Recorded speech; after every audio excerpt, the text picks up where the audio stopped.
Welcome to Politics Done Right. I am your host, Egberto Willies. This is a progressive program that will take the mystery out of politics. This is the program that will encourage you to make sure government becomes we the people. Whether you are liberal, progressive, conservative, or otherwise, you get to air your point of view. We are an independent media outlet that, unlike mainstream media beholden to corporations, we only owe allegiance to you. Remember, you can also send me a tweet at EGBERTOWILLIES. That is at Egberto Willies. Let us engage. It is Politics Done Right. Well, folks, welcome to one more edition of Politics Done Right. I'm Egberto Willies, your host. Thank you so kindly for being a part of the show. We are going to have a great show for you today, as usual. I don't have any videos immediately for you today, but I have a lot of stuff to go over. Anyway, folks, let's see. Welcome in all our peeps in the room. Starting out, AVQ with Michael Rudd in Brooklyn, New York is in the house. Welcome aboard, Michael. Oh, you got a lot of stuff. Oh, you sure have a lot of stuff. Anyway, we also have in the house Eric Hayes from Atascocita, Kingwood, May Wood from Long Beach, California, Paul Fleming from Powder Springs, Georgia, Lee the Bearcat from Austin, Texas, Bridge MCP from Binghamton, New York. As our peeps come on in, let me go ahead and bring online our Substack as well, folks. You know, we are on so many different channels. Okay. Substack is firing up. Quite a few people already. Anyhow, folks, let's get busy. Michael Rodin Egberto, I'm on my way out today, so I wanted to front load, highlight a few stories of hardship and injustice. Red hats won't change until they are personally adversely affected. Trump effing them over before they realize Trump doesn't care about them is only using them for power. Doesn't have to be a racist roundup to do it, but that's just one of the ways. Understand that there have always been more stories like this, and there will be so many more cases the future. Yet this is your early warning signal. The pattern of history goes that soon enough, neither your citizenship nor your skin color will be any defense when the modern Gestapo come for you. First one's a double. All right, here it is from Michael Rudden again. It says, the New Republic ICE detained his wife. He still doesn't regret voting for Trump. Bradley Bartell, a Wisconsin Trump supporter, witnessed the arrest of his Peruvian wife, Camila Munoz, last month. Munoz had overstayed her visa during the pandemic, but had no criminal history and had recently applied for her green card, something that the couple believed would be enough to keep her from becoming the target of Trump administration. It wasn't. Instead, ICE agents tore her away from her husband at the airport as the couple returned from their belated honeymoon in Puerto Rico. I saw that story last week. Now she is in with ICE. And he doesn't regret his vote for Trump? I think his wife should be concerned about that statement. All right, Newsweek. Trump voters seriously considering leaving U.S. after wife's ICE arrest. Bradley Bartell told Newsweek, I've been seriously considering moving to Peru. If they deport her, nothing is for certain yet, but it is in the back of my mind. Bartell traveled more than 2,000 miles to visit his wife, currently detained at an ICE center in Louisiana. Why it matters, millions of Americans supported Trump, drawn to his promise of large-scale deportation targeting migrants living in the U.S. unlawfully, especially those with criminal records. However, as immigrant forces operations accelerate nationwide, concerns are growing that the administration is targeting nonviolent offenders and migrants with no gang ties. Immigrant and Customs Enforcement ICE agents have detained nonviolent offenders and legal permanent residents. Let me explain something to you. The problem is if you tell yourself a lie long enough, you start to believe it. Not only do you start to believe it, your sycophants are counting on it. So while Donald Trump was hoping that he could show a whole lot of criminals getting arrested and being thrown in the gulag, right? Getting thrown into jails, all these private All these private prisons that are going to get built to hold all these criminal immigrants, right? But here's the problem. The criminality of immigrants have always been a farce. I repeat, the criminality of immigrants have always been a farce. We, the progressives, have been telling Americans, for anyone who would listen, that immigrants in general are good people. Are there some gangs that are going to sneak in because, yeah, but we have gangs of Americans sneaking in every country in the world. So every now and then you get a onesie twosie, and everybody, when one immigrant commits a crime, everybody puts it up and they give it more news coverage. But it never is what is the reality. So now Donald Trump wants to be able to show that he can deport a lot of people, all these criminals. The problem is there are not enough of them all out there. So when he says, I am going to be deporting all those criminals that are killing Americans, all those criminals that are raping Americans, all those criminals that are those immigrant criminals that are doing all these things, they don't exist. Because after you deport the dozens that do these things, you are left with everybody else. And of course, you said that you're going to start with the criminals. Well, you run out of those pretty damn quick. You run out of the criminal immigrants pretty damn quick. So, of course, then you have to deport this Peruvian guy's wife. And this clown who's married to the Peruvian doesn't yet realize the farce that took his wife away from him. He doesn't get the farce that took his wife away from him.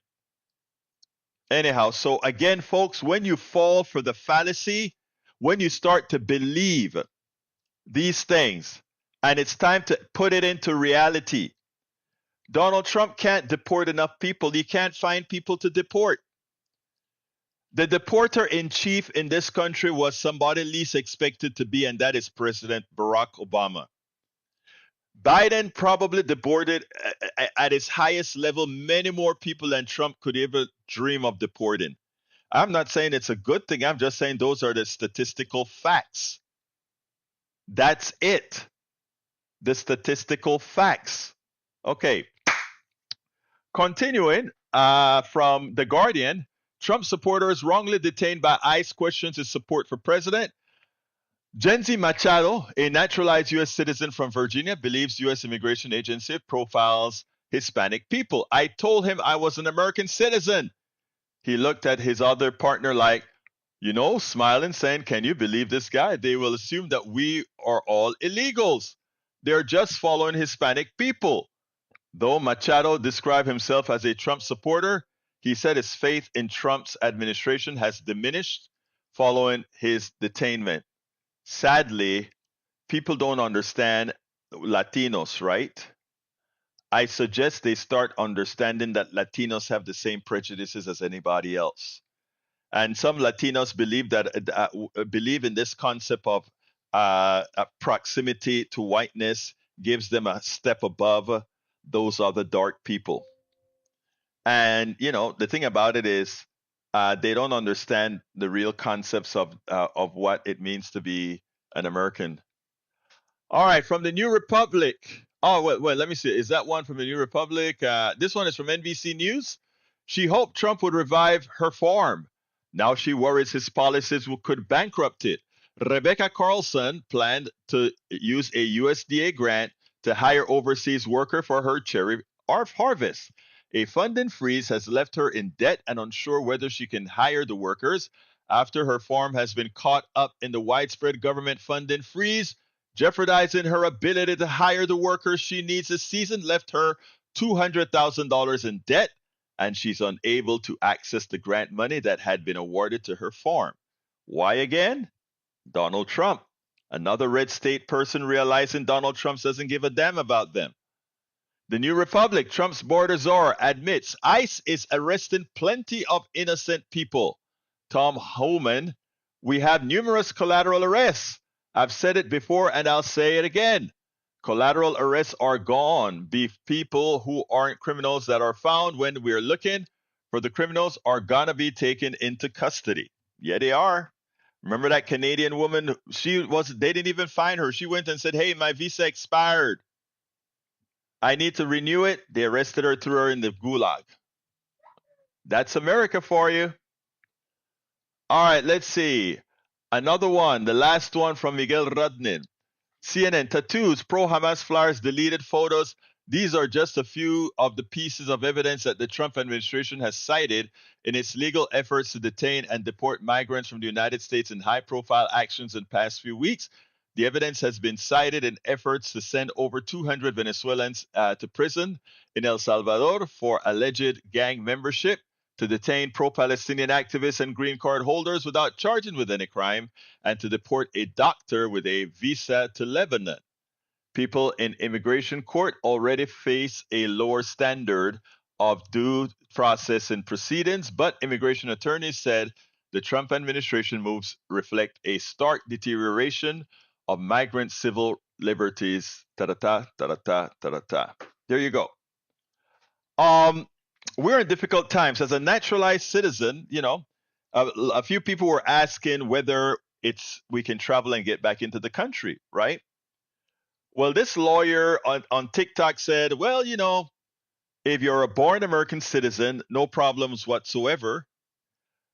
But if you are a naturalized American citizen, and of course, your passport says your country of birth, theoretically speaking, they can check any thing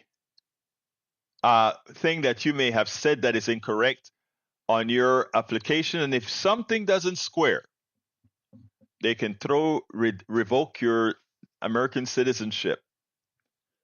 Well, I bet that my I's were dotted and my T's were crossed, but a lot of people's I's aren't. So we're in some tenuous times, people. We're in some tenuous times. All right, let's see what else we got here. Para ver. Lee the Bearcat says, how about the Dallas rep Crockett creating a hot mess? I don't think she created a hot mess because she said Hot Wheels, our governor. I forgot our governor's name. How can I forget our government named that criminal? But anyway, Greg Abbott. All right, here's the deal.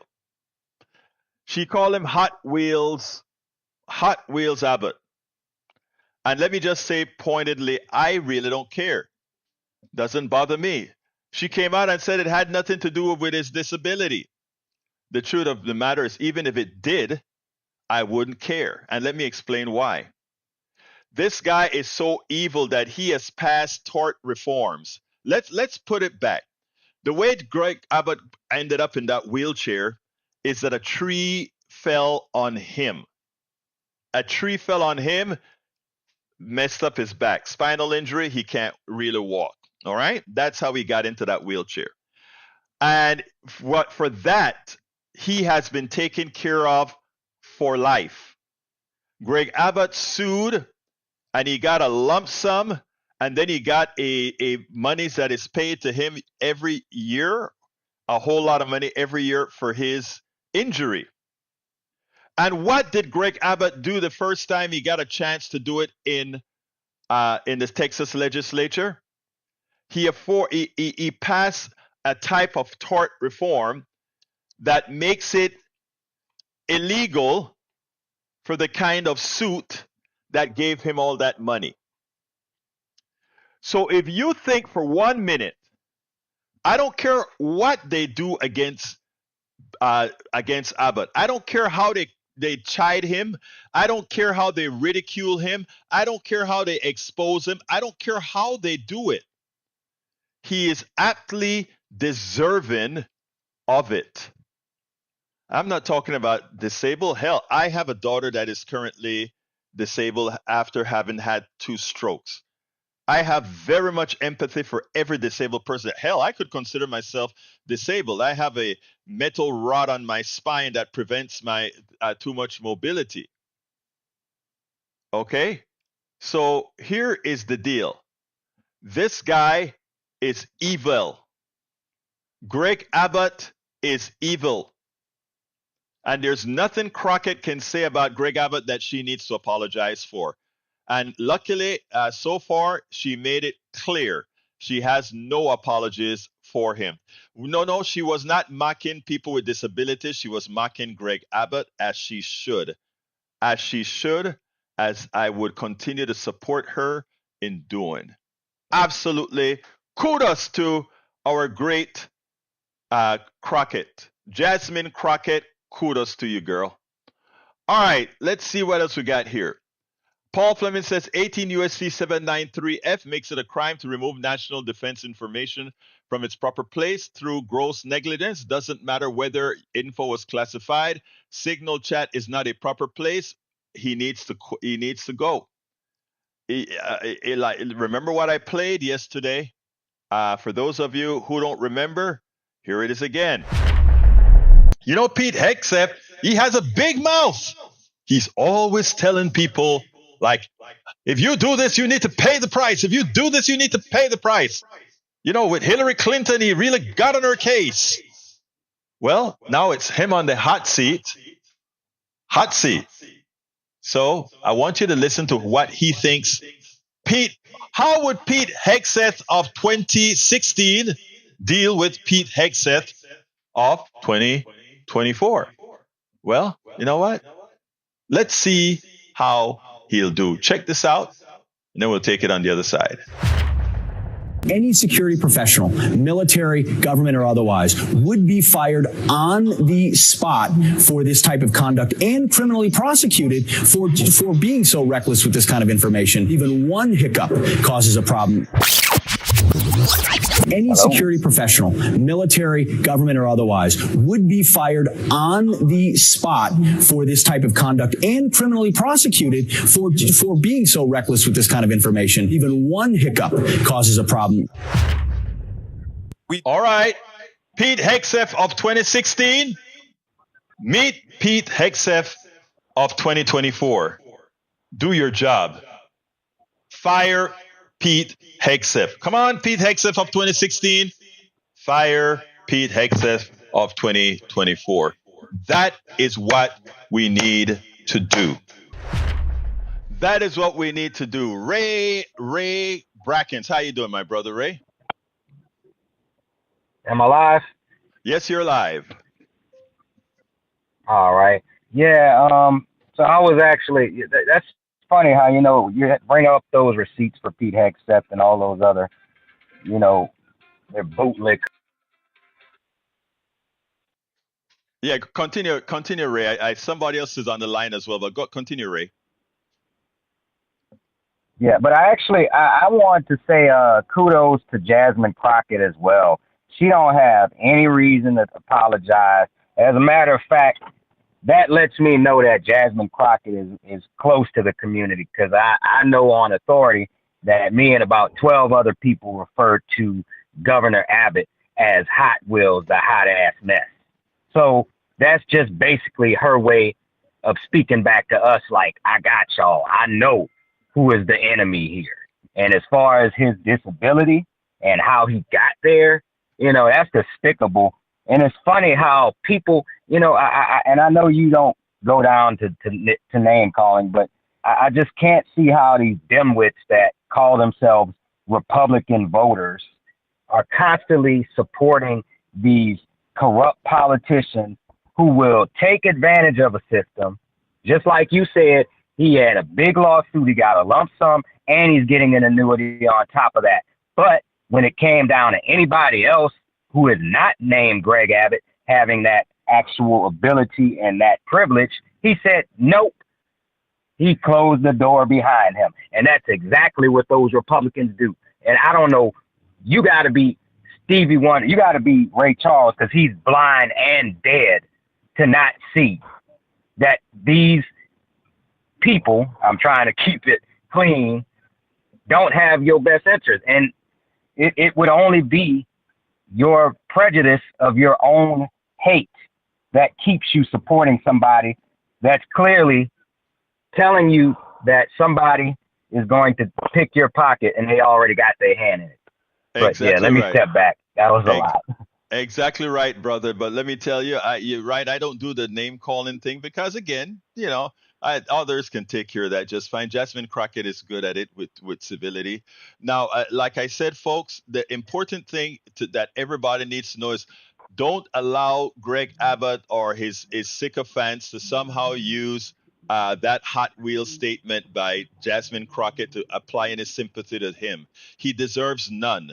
He got paid a hell of a lot with the lawsuit for his injury, and then he closed the door for those people behind him. You doubt it? Look it up. The guy is an evil human being. Let me go to hold a second there. Telephone number 346. Who are you? 346. Starting area code. Come on in. Yeah, this is Harry Benson. How are you Brother again Harry. today? But Go ahead, yeah, I Harry. talked to Talk you to me, my earlier brother. this morning. Well, what I want to talk about because see, I heard some things when I was listening to Michael Nixon's show this morning. But before I get into that, I wanted to know, Alberto, since your daughter Ashley has had two strokes, does she get Social Security disability? Does she signed up for that? She had to sign up for that for to get actual insurance. Nobody insures a person with two strokes except in an employment plan, my brother. It is sad. Oh, yeah, it is sad to see. That's why when you hear people like Barry, who was talking on Michael Woodson's show, talking about the billionaires and how we need to have more billionaires and Donald Trump's way of thinking for the billionaires is the way to go. And I heard Johnny talk against that earlier, but I've always kudos to Johnny. These people like Barry, they, I guess they believe all that craziness that these Republicans and central Democrats put out there. I just don't like the fact that I'm not okay with them not. Barry seems to be fine with them not paying taxes. I'm not okay with them not paying their fair share of taxes. They need to pay their fair share of taxes because Woodson was talking about the Bernie and the AOC rallies in Denver and Arizona, and I listened to some of those rallies, and all Bernie is doing is what he was doing, All right, here's the deal. Hey, what he was doing. you're breaking up real bad, Harry. So I understand where you're coming from. I in one of the Yeah, subjects when what he was doing in anyway, go Ray, ahead. I'm going. I can't get. You're coming in with too much static. But here's what I'm going to do. I have a subject I want to talk about today from my book, How to Make America Utopia. And when I go over that, I'm going to Uh-huh. talk about that stuff with billionaires as well. You see, we have to understand one thing, Harry. Americans, from the time you were Hmm. birthed, from the time Americans were birthed, okay, we have had to be indoctrinated into a system of slavery. And I'm not talking about the slavery Right. based on one's pigmentation. I'm talking about the slavery, an enslaved mind. And that's what we've had from our inception. And I'm going to try to slowly dispel some of that. We must have grace with all these other folks because, again, indoctrination works with a whole lot, and some of us can break it. Others it's harder. But I gotta hang the phones up right now, guys, because I want to continue with the other Okay. subject and read some of the chat. Or do you Okay. have anything else to say, real quick, Ray, before I hang the phone up? Oh, No, just shout out to Brother Harry. I love hearing you in the morning whenever I hear you. So now we on the evening. So I that's love all. But I'm I gonna keep love on listening just I like you go. love I love that you guys are, we're doing both shows whenever you can, etc. So kudos to Harry, kudos to you, brother. All right, folks, let's go ahead and let me first read a few things. Bruce Pollard is in the house from Minnesota. He's in Minneapolis. Welcome aboard, Bruce. Lee the Bearcat is here as well from Austin, Texas. And Bridge MCP, I think I spoke to her. Bridge has a long one for me. She says, Egberto Willis, Trump signs sweeping executive order targeting election rules. Election law experts were quick to question whether the order is legal. It's not legal, Bridge. President Donald Trump on Tuesday signed a sweeping executive order seeking the change of how elections are administered across the country, especially related to citizenship. The executive order also requires the Election Assistance Commission, an independent agency, to add proof of citizenship to the National Voter Registration Form. States are required to accept that national form under federal law, but can still create their own voter registration forms. The order immediately sparked concerns among voting rights experts who said the president may not even legally have the authority to do the same thing as directed in the order, which he does not. If allowed to go in effect, it could disrupt how Americans vote and have their ballots not counted. Let me just give you a few things about that rule, right? That rule doesn't accept your birth certificate as a proof of citizenship, but it accepts certain IDs that don't require proof of citizenship as an ID. It is sick, sick, sick. It is another form of voter suppression. All right, don't forget that. All right, welcome E2247 from all over the place. Who else have we got here? Bridge also says, Egberto, the chat is now readable, calling the bluff of the cabinet. That was not real. The Atlantic published it, but left out the CIA undercover agents. Yeah, he's the only one who did the responsible thing. Welcome aboard, Stagen Burger Creek. Stagen, I always forget where you're from. AC Rodriguez is in the house. He says, every group of people has their biases and prejudices. Latinos in general gravitate towards whiteness because of colonization. Exactly. And you can see, you can look at a Dominican that is, 10 shades of 10 shades darker than I am. And you'll say, tú eres negro. And they'll say, no, yo soy dominicano. Right, AC Rodriguez? Dominicans, the most African Dominican. And you say, hey, are you black? And they'll say, oh, no, I'm Dominican. It is amazing. I'm from Panama. As I've mentioned in my book, I accept all of my identities, right? Tribulations of an Afro-Latino Caribbean man. I'm a Latino, I'm a black man, I'm a Caribbean man, and I'm a West Indian. I have all those identities in this one little frame, and I accept them all. Isn't it so much easier to do that? All right, we have in the house Melanie Keelan from Barcelona, Spain. How are you doing, beautiful? Great to have you here. All right, what else have we got here? Para ver. Lita Bearcat says house sales are in the pooper, so not a lot of need for construction. It's in the pooper because the prices are too damn high and people don't make enough. There you go. And why are the prices high? Because we don't have the builders to build it at a better economical rate. There you go. Lots of investments come in due to the avoid tariffs. I think number is up to 3 trillion. That is good. No, because that's only half of the equation. You remember when you were learning algebra, you learned about balanced equations? You can't just look at all these companies are coming back to build in the United States.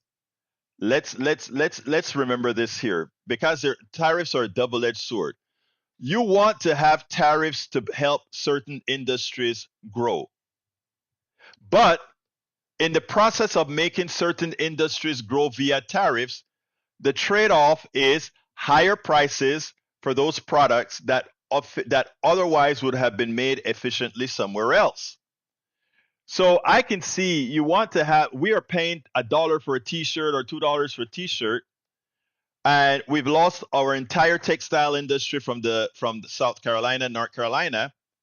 You may say, wow, at those ridiculously low prices, we can afford some inflation within the base price of t-shirts, etc. So let's put tariffs on these to revive our textile industries, because we don't want to leave in America without the ability to make enough clothes if something happens to the supply chain. So that makes sense. Create companies, allow them to then enter the competing fold. But what Trump is trying to do is not that. He's just throwing tariffs out there with the expectation of all of us paying that sales tax, which is the increased price in the product, so that he can give that money that you are going to pay the government. Because remember, the tariffs isn't paid by foreign countries. You pay the tariff. You pay the tariff. And when you pay the tariff, that goes into the government's coffers, and then they go to and they don't give that money back to you, which ideally they should use that money to build roads, build streets, give scholarships to kids to go back to school. But they don't. They're just giving that money back to billionaires. Not back, they're just giving that money to billionaires with tax cuts so I understand it. The other half of the equation is as more products are built here, even inefficient products, it will cause the prices to increase. Not only the prices of the product they're building here, but the further prices of the products we import, because there will be uh, retroactive tariffs placed on our goods going into these other countries, which means we are going to have to it'll hurt our export manufacturing base. There are two sides to the equation, Lee Beercat. And if you only listen to Donald Trump, what you hear are the lies. You listen to progressives, you hear both sides of the story. Come on, let's stop the mental enslavement. Please stop the mental enslavement. Paul Fleming says, "Whoa, watch a constitutional law expert completely debunk Republican censorship crusade while articulating how Donald Trump is threatening freedom of speech." I'll have to look at that one after, my brother. Okay, what else have we got here? Let's see what else have we got here. Okay, let's see what else have we got here. I don't have anything else. Let's move on. Lee Grant. All right. Lee Grant says, so it's okay to mock people for their disabilities? No, it's not. Is this progressive empathy? No. We're not mocking Greg Abbott for his disability. We're mocking Greg Abbott because he's an evil man. That's the reason why. That's the reason why Crockett mocked him, because he is an evil person. All right, Bridge MCP thinks Eric thinks it's a bad thing, but Trump always did it, and this was okay. Showing your mind. Oh, but again, why are you mentioning Eric? Eric cannot critically think, so therefore, let him articulate as much as he wants on the chat, because what he says makes no sense. But it's okay. He's here. Some of what we say may plant a seed. We don't know. We hope. We can hope, right? We can hope. All right, let's see what else we got here. Paul Fleming says, I'm disabled. Yeah, Paul, I remember you did an interview with me speaking about that. Lee de Beercat says, I think charges have been brought up against Crockett. They can't bring charges against Crockett.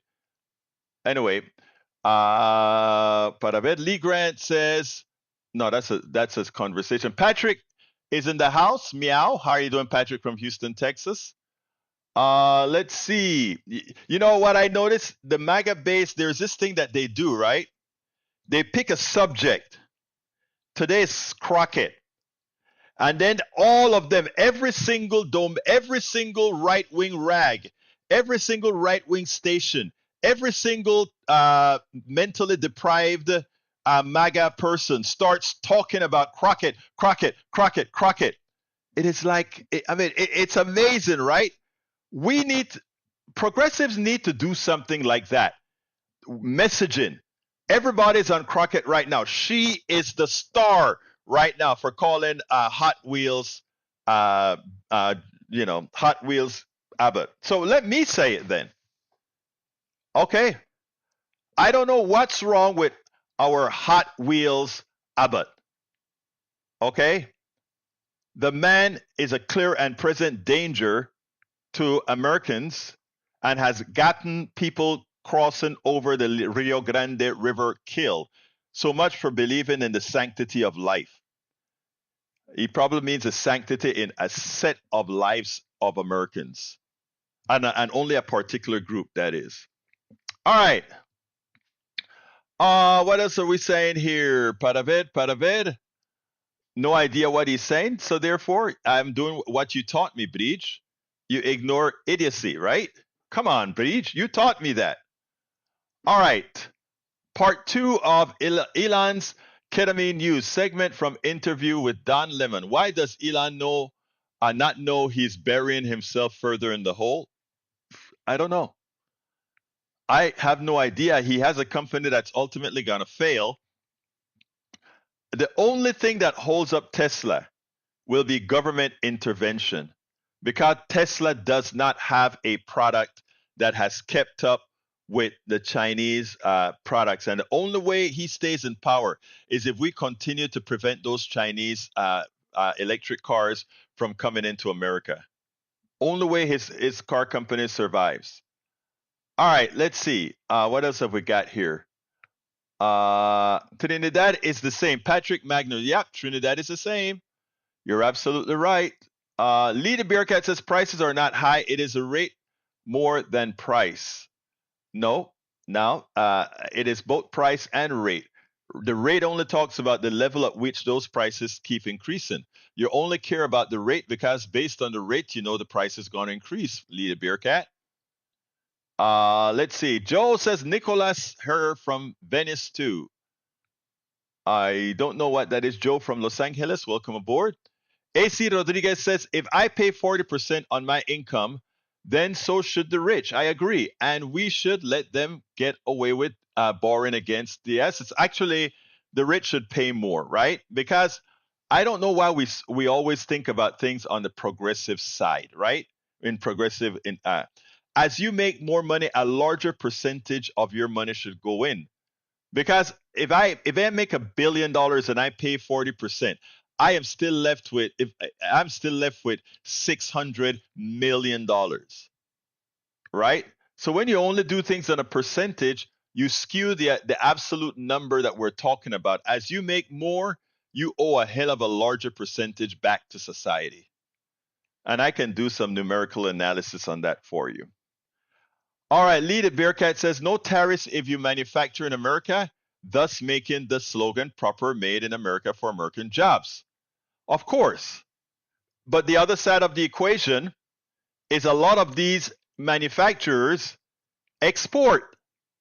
And the tariffs cause reciprocal tariffs, which reduces your exporting, which reduces your jobs. It's not a zero-sum game. You got to understand the concepts, Lee the Bearcat. Madre mia, por favor. All right, what else have we got here? Paul Fleming says Mike Johnson admitted that he met late at night with Trump officials to discuss plans about gutting Social Security. Americans across the country are now paying the price. Longer wait times, closing offices, and staff shortages. Yep. Okay, what else have we got here? Cadillac has electric vehicles that go up to 535 miles on a charge. Lucid also has an electric vehicle that goes 540 miles on a charge. I think the next thing they're working on is the speed of each charge. So other companies are trying to keep up with China. Yep. But when you think electric cars, today I think in America people still think Tesla, right? So we have to take that out. And that's why Tesla stock is falling. All right, there are two stories that I want to mention. The first, I'm going to do it before I do my book. Privatization warning, and this one I want you guys to notice. Privatization warnings flash red as Senate Republicans advance Dr. Oz for Medicare Chief. America, you have to call in your congressperson today and make it very, very clear that you don't want Medicare Advantage. You don't want a privatized Medicare system. It is essential. I have this story on the screen right now from Common Dreams. Privatization warnings flash red. It says the U.S. Senate Finance Committee voted along party lines Tuesday to advance the nomination of Dr. Mehmet Oz, President Donald Trump's nominee to head the Centers of Medicare and Medicaid Services, a move that drew widespread rebuke from consumer advocates and others pointed to the celebrities' surging advocacy for private Medicare Advantage plans and other red flags. Read that article. It's in the link. It is in the post for today. Please, people, remember this. Medicare Advantage is a fraud. Medicare Advantage costs a whole lot more than traditional Medicare. And if we would take the money from Medicare Advantage, throw it into Medicare, we could actually get rid of the 20%, the 20% portion of Medicare that people are responsible for. It is important that we start getting there, my dear brothers and sisters. It is important. All right, let's see what else we got here. So please read that story. The other story that I want to cover is this is how it's done. I don't know how many of you know there was a state senate race in Pennsylvania, and it was in a district controlled that Donald Trump carried by 15 points. Let me read it. It says, this is how it's done. Dems flip a Pennsylvania state senate district. Trump carried by 15 points. Democrats are cheering the Pennsylvania special election victory of state senate candidate James Malone, who on Tuesday narrowly beat his Republican opponent and flipped a district that voted for U.S. President Trump over presidential candidate Kamala Harris by over 15 points. U.S. Rep.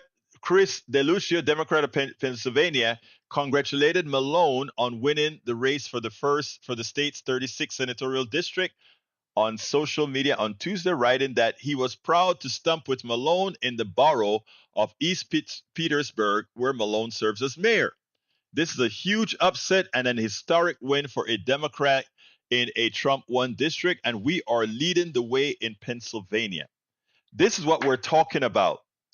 As we see the destruction that Donald Trump and Elon Musk and all these incompetent people are doing in the House and elsewhere, what we show is that we have the ability, if we fight, to take it all back.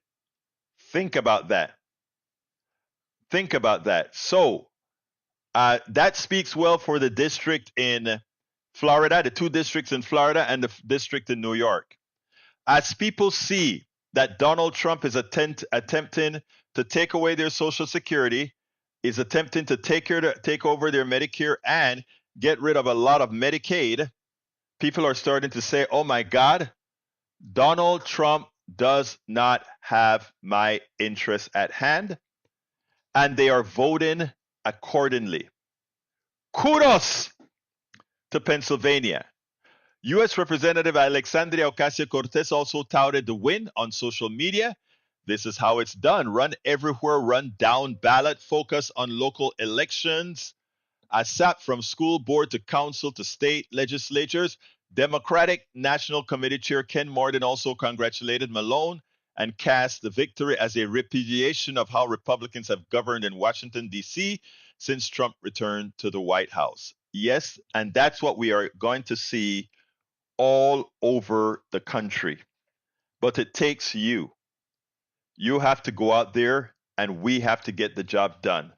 We have to make the association with MAGA, Republican, conservative, equal, Social Security destruction, Medicare destruction, Medicaid destruction, SNAP destruction.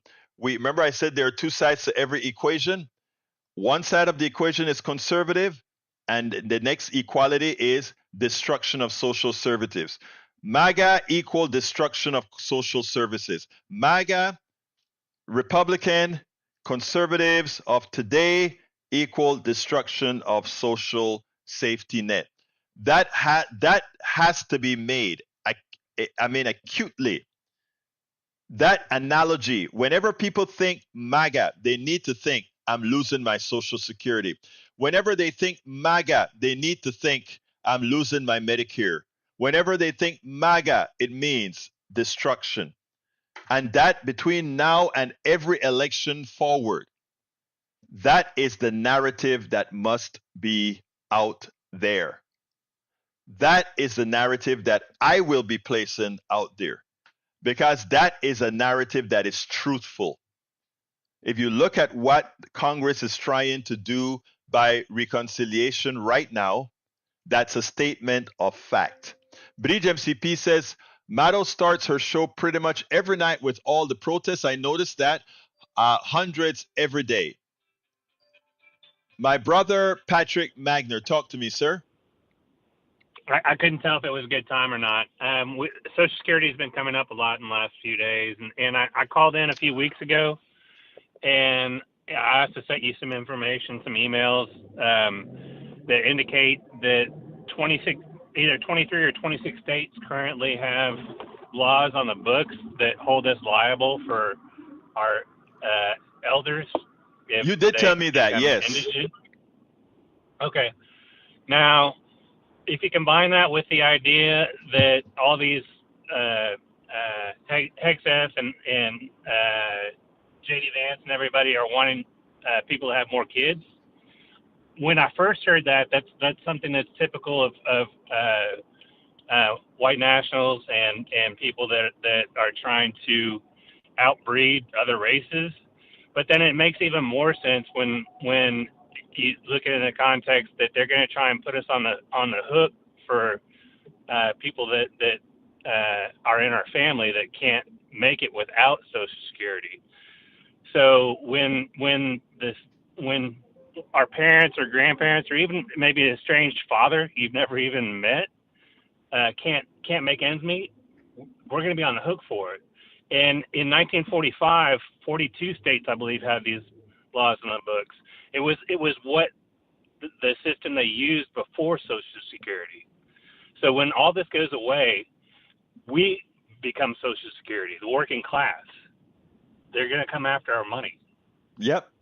It is sad, but what a lot of people don't see is what's trying to be here. They're trying to turn us as economists. God, I don't remember his name right now. He pointed out that they're trying to turn this into simply a rental society, one in which you own nothing and you're completely dependent on the employer, the billionaire. And I think unless people start to get that, there's a section of my book I want to read on how to make America Utopia, but kind of dragging on to what you said there. One of the things that they want to ensure is that you own nothing. You remember when your parents owned a home, and everybody convinced after that home is owned, it can be transferred to the next generation, and they get the value of that house because now you have an asset that you can turn over after paying for all these years. Well, even that they found mechanisms to take away from you, because now you have a lot of people living, because they're living so tight with their money. They're convinced the next thing to do is take a vacation and take out, you deserve it. You worked hard all of your life. Why not take a reverse mortgage on your home? And all these people have been using the assets that they've accumulated in their homes and been indoctrinated into taking out that reverse mortgage. And as they take out the reverse mortgage, a lot of these older people are then doing what again? Losing the home as soon as they pass away. And kids who thought, well, I have I've got the inheritance from my parents, they realize that what they have is nothing, because the house then reverts to the bank. I mean, there's so much out there that's trying to get rid of what we own. Go ahead. I want to correct you a little bit. They're not even waiting till our parents and grandparents die. Once they go into a reverse mortgage, the bank holds ownership. And then Right. So when an elderly person can't keep up with their house, say shingles are missing, the yard's not getting cut, the trash isn't getting picked up, they take the house. So they don't even wait for them to die. I didn't know that part. Oh yeah. I didn't know that. I didn't know that part. Yeah, banks prematurely foreclose on homes when they're not being kept up, and they say that it's because the value is going to diminish. Right. And so they say that they're protecting their asset, the bank. And so it's a scheme to steal the house before they die. And it That happens part, a lot. that part I did not know. Thank you for giving that information. That's why I tell you we got the smartest listeners. Anyway, Patrick, I want to read a quick portion here from my How to Make America Utopia. Anything else you want to say real quickly? No, I'll save it for another day. I'd like to hear you All read. right. Thank you, my brother. All right, folks. A few years ago, a couple of years ago, I wrote this book called How to Make America Utopia. And you know, the big thing is DEI and lifting yourself up by the bootstraps. And what I want to do is there are a couple of chapters, chapter 8 and chapter 7, that I want to go into. And I tell you something else, some economic realities.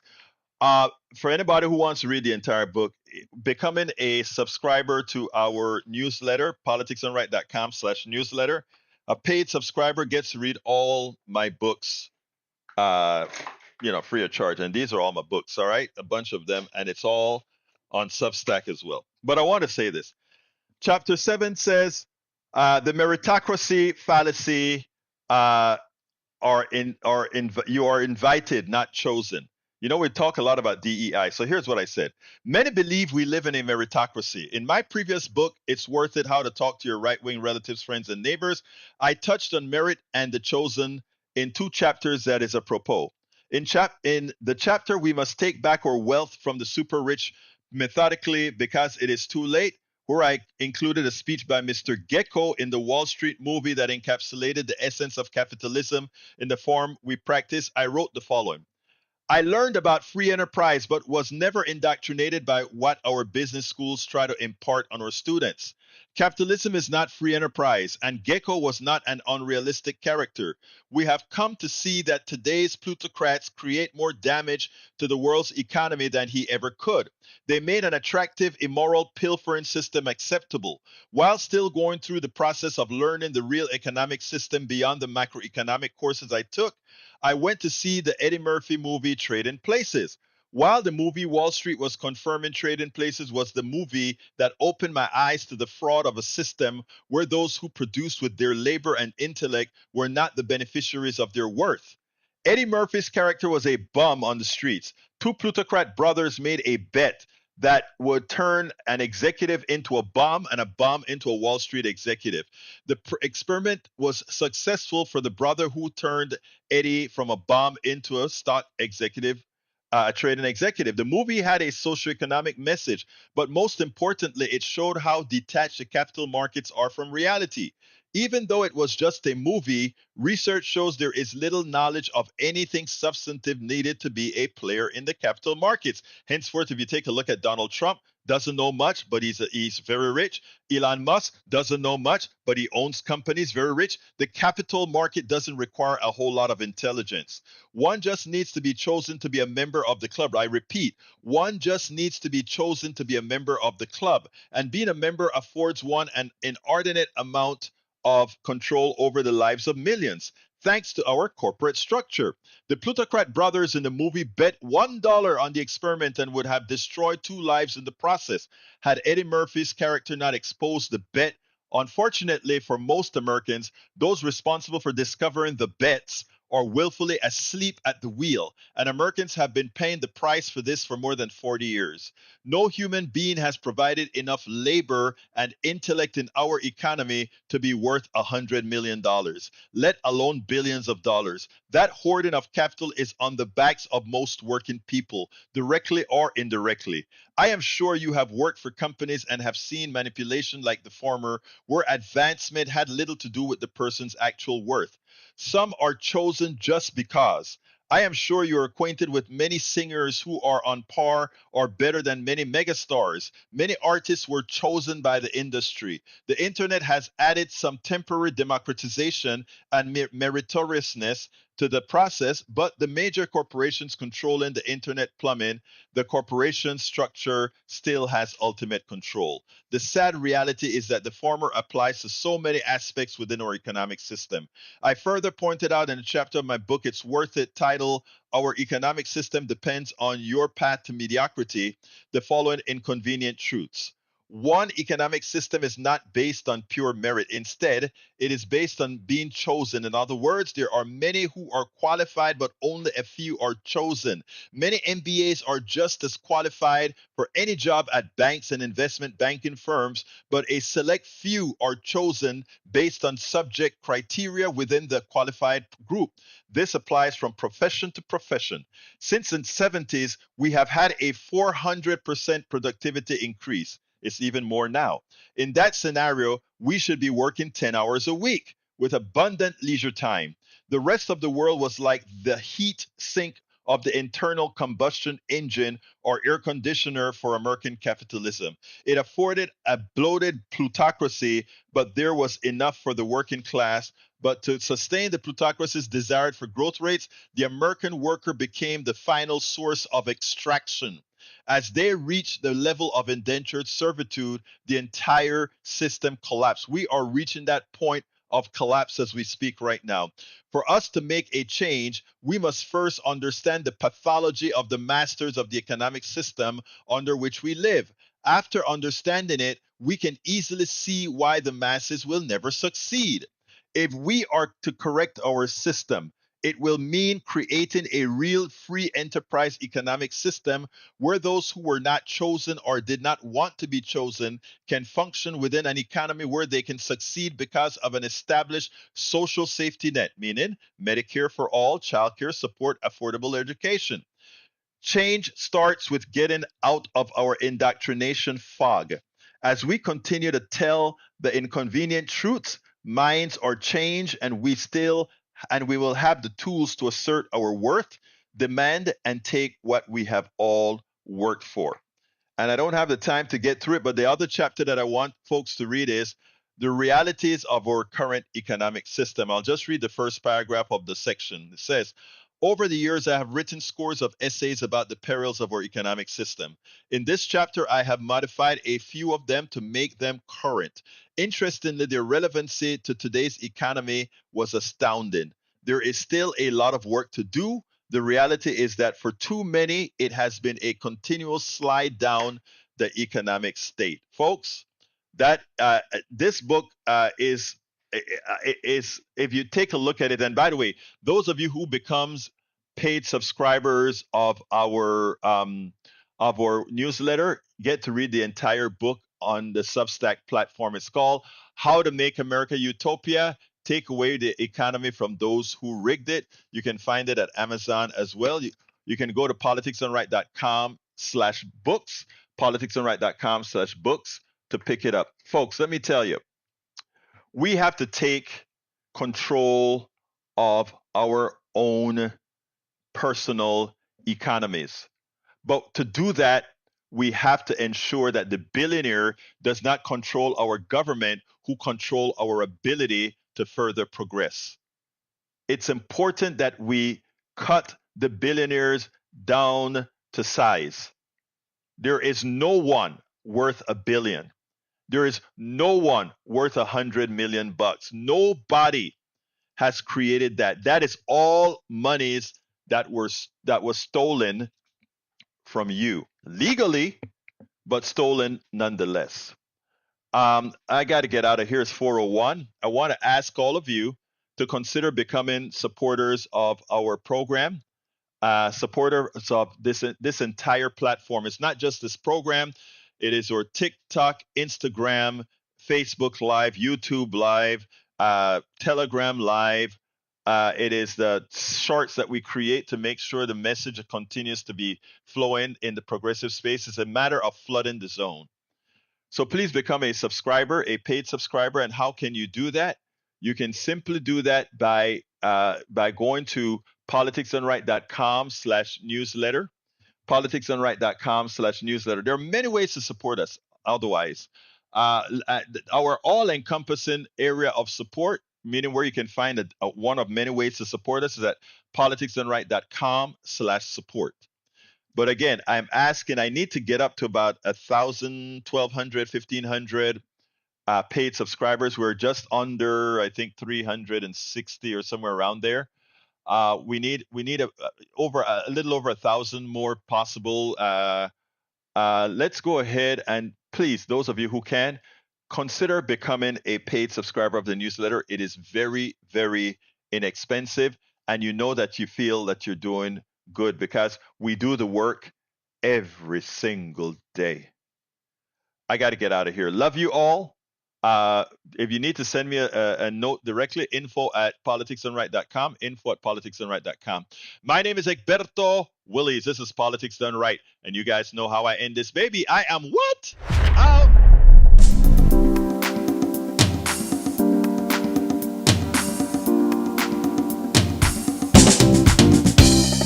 Welcome to Politics Done Right. I am your host, Egberto Willies. This is a progressive program that will take the mystery out of politics. This is the program that will encourage you to make sure government becomes we the people. Whether you are liberal, progressive, conservative, or otherwise, you get to air your point of view. We are an independent media outlet that, unlike mainstream media beholden to corporations, we only owe allegiance to you.